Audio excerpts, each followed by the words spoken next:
యాదాద్రి శ్రీ లక్ష్మీ నరసింహస్వామి వారి అనుబంధ దేవాలయమైన పాతగుట్ట శ్రీ లక్ష్మీ నరసింహస్వామి వారి బ్రహ్మోత్సవాలలో భాగంగా బుధవారం 5వ రోజున స్వామివారికి దివ్య విమాన రథోత్సవం అంగరంగ వైభవంగా నిర్వహించారు. ఆలయ అర్చకులు ముందుగా ఆలయంలో స్వామివారికి అభిషేకము, అర్చనలు, ఆరాధనలు నిర్వహించారు.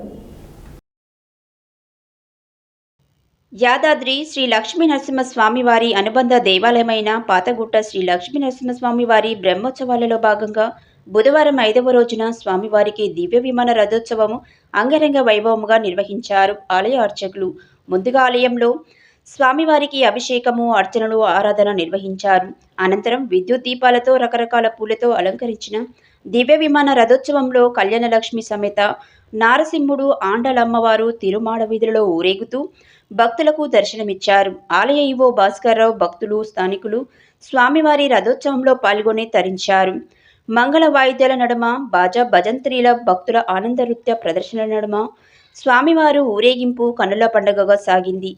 కోలాట ఆటలతో సందడిగా మారాయి. పాతగుట్ట ఆలయ వీధులు స్వామివారి ఊరేగింపు సేవలో ప్రభుత్వం తరపున భారీ బందోబస్తు ఏర్పాటు చేశారు. ఎలాంటి అవాంఛనీయ సంఘటనలు జరగకుండా పోలీసులు కట్టుదిట్టమైన చర్యలు చేపట్టారు. అనంతరం స్వామివారి సేవను ఆలయంలో వేంచేశారు అర్చకులు. నేటి కార్యక్రమాలతో స్వామివారి దివ్య విమాన రథోత్సవము అంగరంగ వైభవంగా ముగిసింది. రేపు స్వామివారికి మహాపూర్ణాహుతి చక్రతీర్థము నిర్వహించనున్నారు ఆలయ అర్చకులు. ఈ కార్యక్రమంలో భక్తులు, స్థానికులు అధిక సంఖ్యలో పాల్గొని స్వామివారిని దర్శించి తరించాలని కోరారు.